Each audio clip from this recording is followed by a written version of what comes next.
Hello everyone, I hope that you're all doing absolutely fantastic. And today I'm a bit more official, but that's because I have a bunch of corporate meetings today, right after this YouTube video. So before we come back to the price chart and discuss exactly what is happening from the technical perspective, because there are quite a few important things, I really wanted to talk to you guys about some very important developments, some very good news, and some pretty terrible news. So we're gonna then at the end discuss and analyze as to what we can expect from the Bitcoin price in the short term as well as a long-term perspective. So number one being that PayPal has actually launched an integration with MetaMask Web3 wallet for Ethereum transactions. So this, guys and girls, we all know how big PayPal is, right? So users of most popular MetaMask Web3 wallet will be soon able to buy the second most popular cryptocurrency, Ethereum, via PayPal. So, and when, in the terrible macro environment in general, terrible just overall market conditions, and we're seeing these kinds of developments and these kinds of huge parties from fiat and crypto world actually coming together. This is just signalizing as to what we can expect from the whole industry in the coming years. This is absolutely insane. And also, guys and girls, I wanted to give you a heads up. So many of you have requested on Twitter as well as Instagram and on YouTube and in emails to extend the seats at my VIP one-on-one mentorship. As you might remember, I'm sometimes taking in VIP mentees that I'm actually mentoring in the world of crypto and trading and investing, like one-on-one, so you get access to me personally. So it's not just like a video course alone, so you're actually getting access to me and become one of my inner circle students. And we sold off all of these seats that I wanted, but right now I decided to add a few more. So there is a link down in the description of this video as well as in the pinned comment so that you can schedule a call with my team and discuss all the conditions, the pricing. Of course, it's not free and it's not cheap, and certainly you will learn how it works and what we do and how I'm going to help you scale yourself as a trader in a one-on-one environment, which is obviously the fastest track to all of my knowledge, because courses are courses and they are good, but when you have one-on-one mentorship with me, when I actually carry you through the whole process, that's very different. So if you're interested in becoming my one-on-one mentee and gain access to my inner circle, exclusive inner circle, and it's not just about trading, to be honest, it's about business, connections, global networking, etc. So if you want to become one of my one-on-one mentees, I added a few seats, so sign up for a call with my team down below. They can explain everything and you will learn whether you qualify, whether you want to join, etc. So jump on a call with my team right now. So next thing is being that Japan's largest power company, TEPCO, to mine Bitcoin with excess energy. This is also very bullish, for the hash rate, obviously. So TEPCO, which is the Tokyo Electric Power Company, and their power grid is partnered with 111, a local semiconductor designer and developer, to mine Bitcoin with excess energy across the country. And CoinDeck, as the CoinDeck first reported, so TEPCO is the country's largest electric power company in total assets, and they're going to be getting into Bitcoin mining. So this is absolutely huge. Why? Because if we're going to see some other country ban mining again or whatever, there's always going to be another country that's going to be like, hello, come this way, we're here. So it's always like this. And for Bitcoin to die, every single country has to come together and decide to ban it at the same time, which we all know is never gonna happen, because countries, just like people, will never be able to agree on anything. Next is quite bearish. That is that Senator Elizabeth Warren is introducing a sweeping anti-privacy, anti-freedom Bitcoin bill. I love this. Anti-freedom. Beautiful. Democracy. Democracy. Just, shoot yourself in the leg when you're at the marathon. Just as good. So Digital Asset Anti-Money Laundering Act of 2022, a bill which would have sweeping impacts on the privacy of Bitcoin users. Well, it's got a lot to do with the Know Your Customer, the KYC, and the self-custodial wallet providers and miners and blah, blah, blah. So it's nothing really brand new. It's just going to be a lot more tight. And she's also been saying that, rogue nations using crypto for terrorism and sanctions, evasions, blah, blah, blah, blah, blah. How dumb is this rubbish? Tell me in the comments if you think that this is just so dumb and it's just so political. Well, in that instance, Warren, you should ban fiat. Ban your damn dollar, which is garbage, which is being used by criminals and terrorists and money launderers. So ban your dollar. What's the problem? The dollar is used much more because it's easier to use the dollar for all of these things that she's mentioning than Bitcoin, because Bitcoin is actually a lot more transparent than cryptocurrencies in general. It's a lot easier to track where the money is going, and therefore less than 1% of all the transactions of crypto is actually crime related. Everything else is actually clean. And when you look at fiat industry like dollars, euro, more than 4 or 5%, correct me in the comments if I'm wrong, about 4 to 5% of transactions are actually illicit.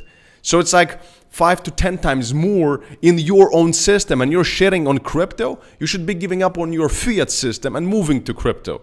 This is just stupid politics. I hate this stuff. Next one is that Gemini exchange data leak exposed 5.7 million customer emails, and we still don't know what's going to happen with Gemini and Genesis and DCG and Grayscale.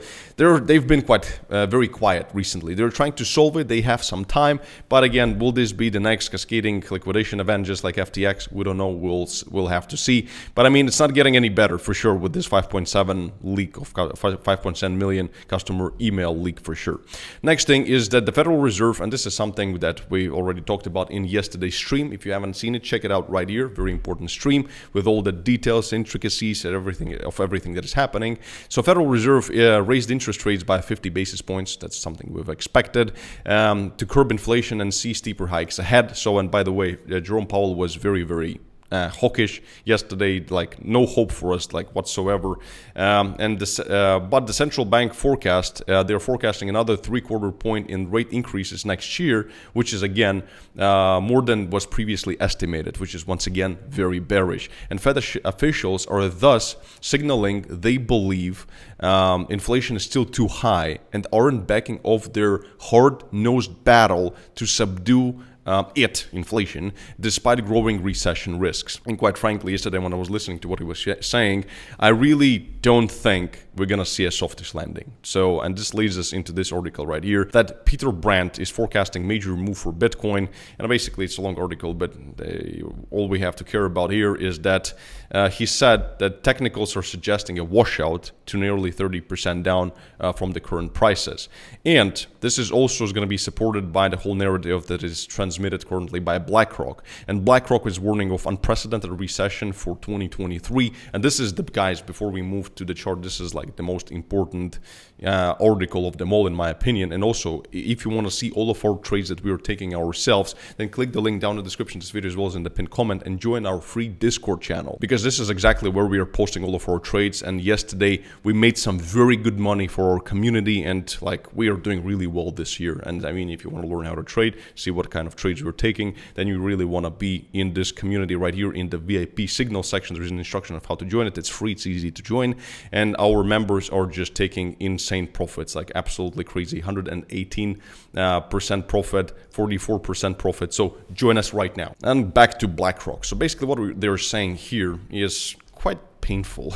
Blackrock is one of the largest asset management companies in the world, and it has warned that 2023 will be a year of recession, different from other recessions in the past. And we spoke about this, that currently, all these Bitcoin models, etc., right now is an unprecedented time, an unprecedented macro environment that Bitcoin hasn't seen yet. So all these models will be broken. And I told you this so many times before. If you didn't listen, well, congratulations on getting liquidated.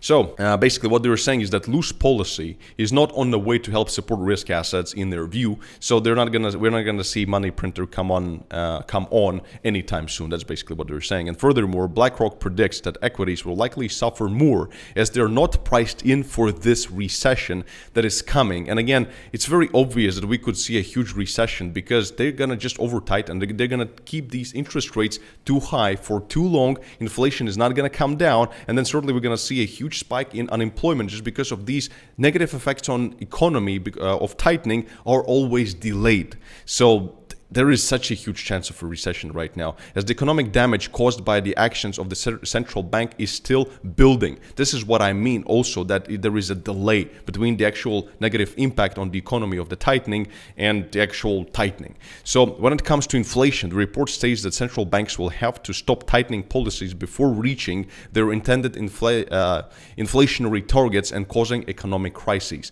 So basically right now we are still at, what was it, 7%?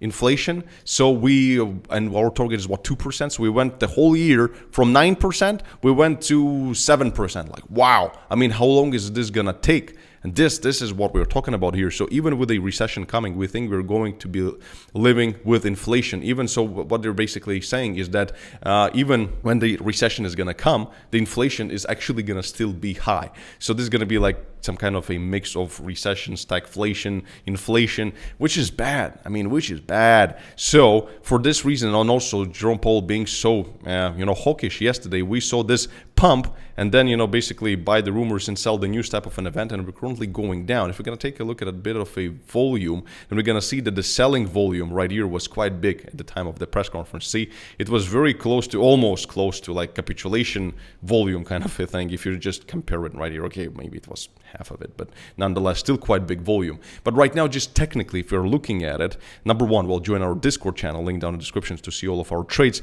But as long as, this is just my technical opinion, as long as we're still above this blue support right here, we should still be considering that we are still, in the upward direction, upward trend. And also, while we are still above this orange support, which is about 17,300, we're also good. But as soon as we go down below, in my opinion, this is going to just trigger a lot of, extra disappointment in the market. It's going to be double trouble of the shift of supply and demand, all these, smart money kind of concepts. And then we're going to see potentially all the move down to, again, $15,000 just with everything that is happening. Because there is no really big hope for us as of right now. Certainly, if we're going to see the Dixies trying to go down, but is that really all that we are seeing as of right now? If we're going to go to, for example, EMA ribbon, we're going to see that we actually went through it. So we finally actually battled it and we actually won over the EMA ribbon, but we did so many times before. We did here and also here, and we were doing it yet again. The big question is, are we going to meet the target of this breakout at about 19,500 and then crash down again on some kind of bad news? And our only hope here is that we're going to see some kind of a Christmas Santa relief rally right now, and then potentially, again, my forecast stays the same, that somewhere in the first or second quarter of 2023, we will most likely see another huge down, especially when we're going to actually go into a recession. And and that's also something that we are seeing currently in S&P 500, that we saw this huge rejection with a lot of volume here as well, which is honestly quite painful, and this just could trigger us moving down, just even technically, just being part of this trend, since we saw this huge rejection right here. So trade in a smart way. Join our free Discord channel, check out this BitGet tutorial that I've done for all the beginners, and also jump on a call with my success team. There is a link down in the description of this video if you want to become my one-on-one VIP mentee. And as always, peace and love. Thomas Krallo. Stay smart, stay rich, and I'll see you in the next video. Bye-bye.